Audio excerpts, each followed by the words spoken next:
সরকারি চাকরিতে আবেদনের বয়সসীমা ৩৫ বছর করার দাবিতে চাকরি প্রত্যাশীদের আন্দোলন হচ্ছে বিগত কয়েক বছর যাবৎ। আজ সোমবার সরকারি চাকরিতে আবেদনের বয়সসীমা ৩৫ বছর করার দাবিতে চাকরি প্রত্যাশীরা শাহবাগে অবস্থান নেয়।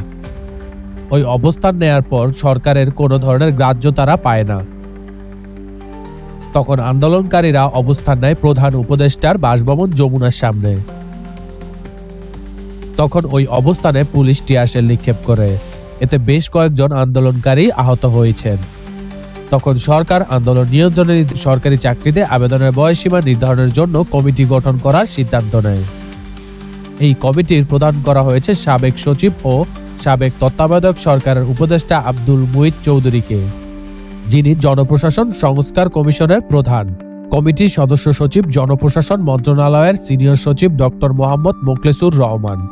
এই কমিটিকে আগামী 7 দিনের মধ্যে পরামর্শ দেওয়ার নির্দেশ দেওয়া হয়েছে।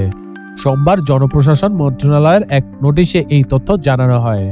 নোটিশে বলা হয়, সরকারি চাকরিতে প্রবেশের বয়সসীমা বৃদ্ধির বিষয়ে সংশ্লিষ্ট সকলের দাবি এবং চলমান আন্দোলনের প্রেক্ষিতে সরকারি চাকরিতে প্রবেশের যৌক্তিক বয়সসীমা নির্ধারণের বিষয়ে সার্বিক বিষয়াদি পর্যালোচনা পূর্বক সুনির্দিষ্ট সুপারিশ সহ প্রতিবেদন দাখিলের জন্য কমিটি গঠন করা হলো।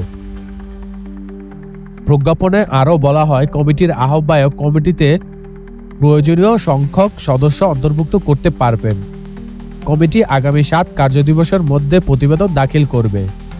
জনস্বার্থে জারিকৃত এ আদেশ অবিলম্বে কার্যকর হবে। জনপ্রশাসন মন্ত্রণালয়ের সিনিয়র সচিব ডক্টর মোহাম্মদ মোখলেসুর রহমান বলেন, এই কমিটির আহ্বায়ককে ক্ষমতা এবং এখতিয়ার দেওয়া হয়েছে যে কয়েকজন সদস্য দরকার উনি নিতে পারবেন। চাকরিতে বয়স বৃদ্ধির বিষয়ে আগামী 7 কার্যদিবসের মধ্যে এই কমিটি সরকারকে পরামর্শ দিবে। দেশ বাংলা নিউজ, ঢাকা।